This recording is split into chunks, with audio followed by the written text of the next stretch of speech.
ভাইয়া, এই ভাইয়া, উঠছিস না কেন? আজান দিয়ে দিবে তো। সেহরি খাওয়ার সেই সময় হয়ে গেল প্রায়। মা তোর জন্য অপেক্ষা করছে। ধুর, এই সময় আবার আমাকে জ্বালাচ্ছিস কেন? তোদের কি প্রতি বছরে আমার মনে করে দিতে হবে যে আমি রোজা রাখতে চাই না? ভালো লাগে না আমার না খেয়ে থাকতে। যা, সর আমার সামনে থেকে, শান্তিতে ঘুমোতে দে। প্রতি বছরই কি তুই একই কাজ করবি ভাইয়া? খেয়ে দিয়ে আবার ঘুমোলেই তো পারিস। এই ভাইয়া, একটু ওঠ না তুই। ধর, আবার ঘুমিয়ে পড়েছে। হাত ধরে টানাটানি করেও কোনো লাভ হলো না। কি আর করার, মার কাছে ফিরে যাই। মাসুদ বাবা, তুই এসেছিস? না মা, আমি একাই ফিরে এলাম। তোমার গুণধর ছেলে তো তার চোখ দুটো খুলতে রাজি না।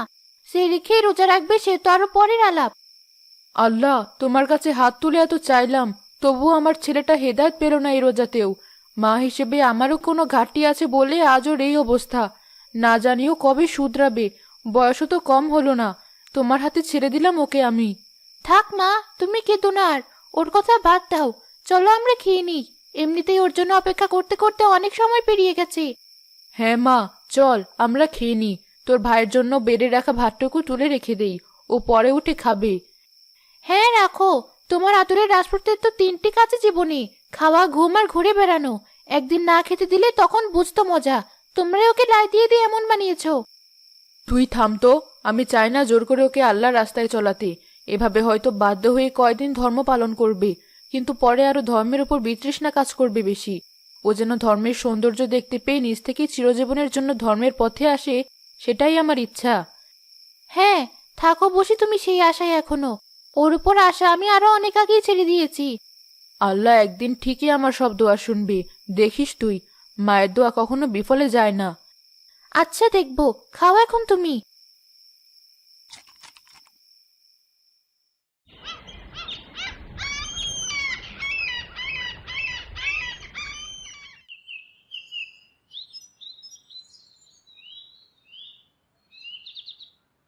ধুর, আবারও সেই ঠান্ডা ভাত। এই রোজার সময় আসলে আমাকে সকাল সকাল ঠান্ডা ভাত খেতে হয়। ভালো লাগে না এসব। যাক, খেয়ে নি ভাতটুকু। কি আর করার, পরে না হয় দোকান থেকে ভালো মন্দ কিছু খেয়ে নেব।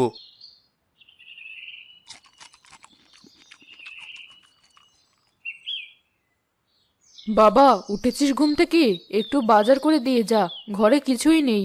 প্রথম রোজা আজ। সন্ধ্যায় তো আবার ইফতারের আয়োজন করতে হবে। সকাল সকাল আমার মাথা খারাপ করো না তো মা। এমনিতে ঠান্ডা ভাত খেয়ে আমার মন ভালো নেই।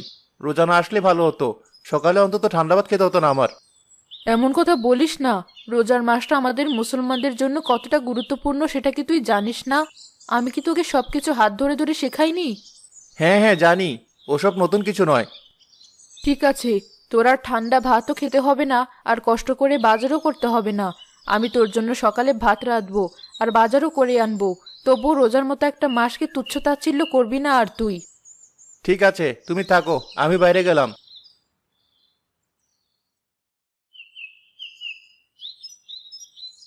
আরে বন্ধু, সকাল সকাল কোথায় যাচ্ছিস? সকাল? এখন তুই সকাল পেলে কিভাবে? একটু পর তো জোহরের আজান দিবে। আমি মসজিদের দিকে যাচ্ছিলাম নামাজ আদায় করার জন্য। কি যে বলিস না! এটাও কোনো সময় হলো মসজিদে গিয়ে নামাজ পড়ার? 5 ওয়াক্ত নামাজ মসজিদে পড়তে যায় বুড়োরা। আমাদের মতো তরুণ যুবকেরা মসজিদে কেন নামাজ পড়তে যাবে? শুক্রবার যে যাই তাই তো বেশি। এ কেমন কথা বললি বন্ধু? আল্লাহর ইবাদত করার মতো বয়স হয়েছে আমাদের। সেক্ষেত্রে আমাদের সবসময় উত্তম পন্থা অবলম্বন করা উচিত। নামাজ প্রত্যেক প্রাপ্তবয়স্ক মুসলমান নরনারীর জন্য ফরজ, শুধু বয়স্কদের জন্য না। আরে হয়েছে হয়েছে, তুইও সকাল সকাল শুরু করে দিলি মায়ের মতো। এসব শুনতে শুনতে কান ঝালাপালা হয়ে গেল। আমরা তো তোর ভালোর জন্যই বলি। চল, নামাজ পড়ে আসি দুই ভাই মিলে। তুই যা ভাই, আমি এখন হোটেলে যাব গরম কিছু খেতে। তুইও চাইলে আমার সাথে আসতে পারিস। আস্তাগফিরুল্লাহ, তুই এবারও রোজা রাখিসনি তাহলে? না, রাখিনি। তোর কোনো সমস্যা? আমি গেলাম। তোর কথা শোনার আর দুইজনেই আমার। হে আল্লাহ, জানি না ছেলেটা হঠাৎ এভাবে পাল্টে গেল কেন। ছোটবেলায় কত ভালো ছিল। তুমি ওকে আবারও রহমত দিও।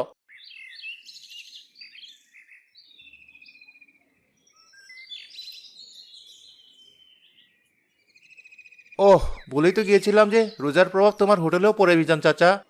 কিন্তু মানুষ তো এবার দেখছি গতবার থেকেও কম। কি ব্যাপার? তোমার রান্না কি ভালো হয়নি আজ? ব্যবসা তো আজ খারাপ যাচ্ছে দেখছি। তো যাবে না বাবা? ইফতারের সময় দেখো কেমন জমজমাট ভিড় হয় এখানে। কিন্তু দিনের কাস্টমার কমে গেলে তো তোমারই ক্ষতি। না, রোজার সময় আমার দিনের কাস্টমার কমে গেলে আমি বরং আরো খুশি হই। কাস্টমার কম আসার মানে হলো ওরাও রোজা রেখেছে এবার, আর দিনে না খেলেও বিকালে ঠিকই আমার থেকে ইফতারি কিনে নিয়ে খাবে। তাই আমার ব্যবসা কোনো লস নেই। বাহ, ভালোই বুদ্ধি দেখি তোমার। এখন আমাকে দুটো গরম গরম সিঙ্গারা দাও দেখি। হ্যাঁ, দিচ্ছি।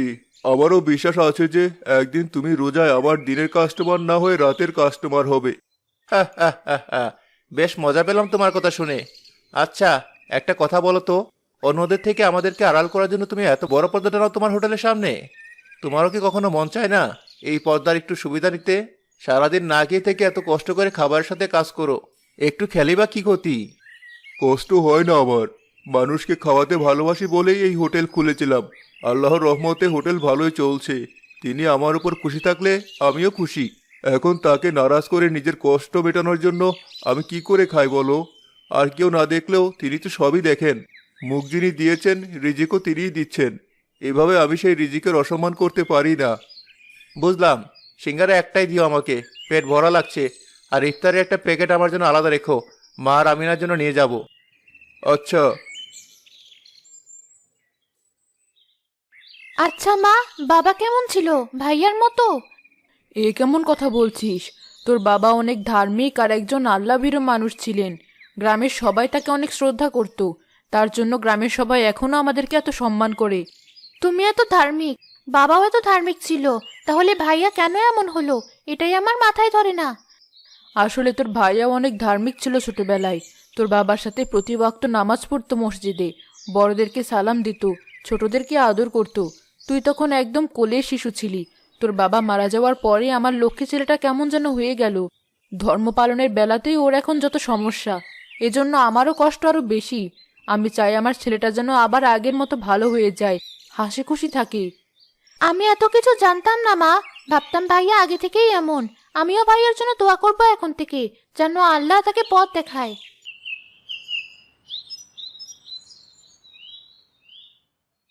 ভাইয়া, মা হঠাৎ করে মাথা ঘুরিয়ে পড়ে গেল।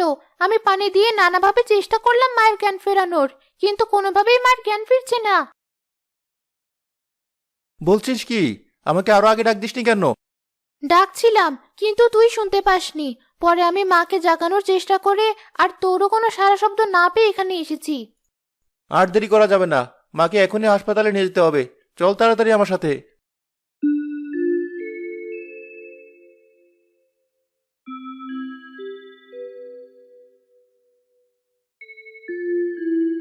আমার মার কি হয়েছে ডাক্তার সাহেব? সে সুস্থ হয়ে যাবে তো? তোমার মার শরীর অনেক দুর্বল, তার এখন কোনো কাজ করা যাবে না। রোজা রাখা তো একদম নিষেধ। কিন্তু আমার মা তো রোজা বাদ দিতেই চাইবে না। আপনি আমার মাকে ওষুধ দিন, যেন সে তাড়াতাড়ি সুস্থ হয়ে আবার আগের মতো হতে পারে। আন্দাজে কি ওষুধ দেবো মাসুদ, তুমি বলো? তোমার মাকে শহরে নিয়ে গিয়ে ভালোভাবে পরীক্ষা নিরীক্ষা করাতে হবে। তার রোগ ধরা পড়লে তবেই না হবে তার চিকিৎসা। আমাদের অভাবের সংসার, যা আছে তা দিয়ে কোনো মতে দিন চলে যায় আমাদের। এই টাকায় মাকে শহরে নিয়ে যাওয়ার কষ্ট হয়ে যাবে, তার আবার সেখানে রেখে চিকিৎসা।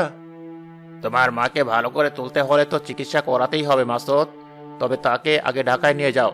আল্লাহ চাইলে দেখা যাবে তার কোনো জটিল রোগ ধরা পড়েনি। সামান্য চিকিৎসাতে হয়তো তিনি সুস্থ হয়ে যাবেন। জি ডাক্তার সাহেব, নিয়ে যাব। ঘরবাড়ি বিক্রি করে হলেও মার চিকিৎসা করাবো আমি। আমার বোন বাবাকে পাইনি, মাকেও এখন হারাক সেটা আমি চাই না। ঠিক আছে, যা করার তাড়াতাড়ি করো। আমি কিছু ওষুধ লেখা দিচ্ছি, এগুলো খেলে সে একটু সুস্থ বোধ করবে। আর যত তাড়াতাড়ি সম্ভব তাকে নিয়ে শহরে যাও। জি ডাক্তার সাহেব।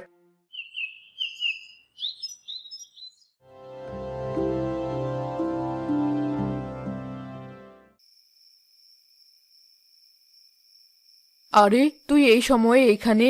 খিদে লেগেছে? রাতেও তো ঠিক মতো খাসনি। আচ্ছা সর, আমি কিছু বানিয়ে দিচ্ছি। না মা, আমার খিদে লাগেনি। আর লাগলেও আমি আমিনার সাহায্য নিয়ে নিজে কিছু বানিয়ে খাবো। তুমি গিয়ে ঘুমাও। এ কি বলছিস? রোজা না রেখে কিভাবে ঘুমাবো আমি? ডাক্তার পুরোপুরি নিষেধ করে দিয়েছে তোমাকে রোজা রাখতে।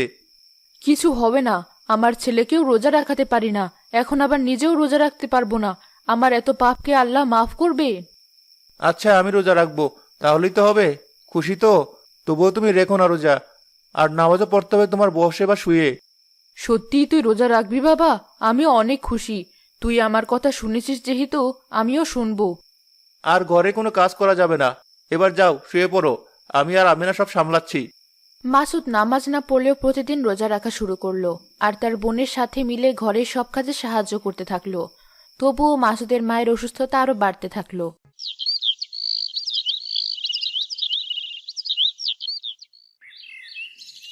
কিরে, এখন তো আর তোকে বাইরে পাওয়াই যায় না। শুনলাম রোজাও নাকি রাখা শুরু করেছিস। যাক, এই রোজার মাসে আল্লাহ তোকে রহমত দান করেছেন। চল, এবার নামাজটা আবার শুরু করে দে। কি হবে এসব করে? আমার মার তো সুস্থ হবার কোনো ইচ্ছেই নেই। বোনের বিয়ের জন্য লাগবে বলে গয়নাগুলো বিক্রি করতে দিল না, আর আল্লাহ আমাকে অপছন্দ করে বলে ছোটবেলা আমার বাবাকে কেড়ে নিয়েছে, আর এখন আমার মাকে কেড়ে নিতে চাইছে। ওটুকু বয়সে নামাজে আল্লাহর কাছে হাত জোর করে কত ভিক্ষা চেয়েছি বাবার জীবন, তবুও আল্লাহর দয়া হয়নি, এবারও হবে না। তখন থেকে আমার আর আল্লাহর দয়ার উপর কোনো আশা নেই। এভাবে বলিস না। আমাদের প্রিয় নবী হজরত মোহাম্মদ সাল্লাল্লাহু আলাইহি ওয়াসাল্লামের জীবনী দেখ। তার জীবনে কত কষ্টে পরিপূর্ণ ছিল। তিনিও এতিম ছিলেন। আল্লাহ তার প্রিয় বান্দাদের বেশি বেশি কষ্ট দিয়ে পরীক্ষা করেন। আল্লাহর তরফ থেকে এটিও তোর ইমানই পরীক্ষা। মানুষের হাত পথ সব আল্লাহর হাতে। আমরা শুধু চাইতে পারি, আর ওনার দয়ার কোনো শেষ নেই। কে জানে, তোর এই পরিবর্তিত রূপ দেখে আল্লাহ তোর উপর দয়া করতেও পারেন। এটা বছরের কোনো সাধারণ মাসও নয়, রোজার মাস বলে কথা। আমার মা অসুস্থ থাকলেও এখন তার মুখে সবসময় একটা প্রশান্তির হাসি থাকে জানিস, শুধু আমি রোজা রাখি বলে। তাহলে ভাব, তুই নামাজ পড়া শুরু করলে চাচি কত খুশি হবেন। আল্লাহ নিশ্চয় তোর কর্মের জন্য তোকে উত্তম প্রতিদান দেবে। তুই ঠিক বলেছিস, আমি এভাবে আগে ভাবিনি। আমি এই রোজার মাসে পুরোপুরিভাবে আল্লাহর অনুগত হব এখন থেকেই। মাসুদ রোজা রাখা সহ প্রতিদিন মসজিদে 5 ওয়াক্ত নামাজ পড়া শুরু করলো। তার মাকে সাহায্য করার জন্য মসজিদে সবাই মিলে মাসুদের হাতে কিছু অর্থ তুলে দিল। শহর থেকে ফিরে আসার পর মাসুদ তার বন্ধুর কাছে ফিরে যায়। ধন্যবাদ বন্ধু, তোর উপদেশ শুনে আমি পুরোপুরি ধর্মের প্রতি ফিরে আসতে পেরেছি। আর আল্লাহ আমার মায়ের জটিল সমস্যাকে সহজ করে দেওয়ার জন্য সে এখন পুরোপুরি সুস্থ। আলহামদুলিল্লাহ, সবই আল্লাহর ইচ্ছা। আর চাচিকে খুশি করার জন্য তোর রোজা রাখার ফজিলত। আশা করছি রোজা শেষে আবার তোর আগের জীবনে ফিরে যাবি না। না বন্ধু, তোর সাথে আবার মসজিদে ফিরে যাওয়ার জন্যই আশা। ওই তো আজান শোনা যাচ্ছে, চল আমরা এগুই। হ্যাঁ চল।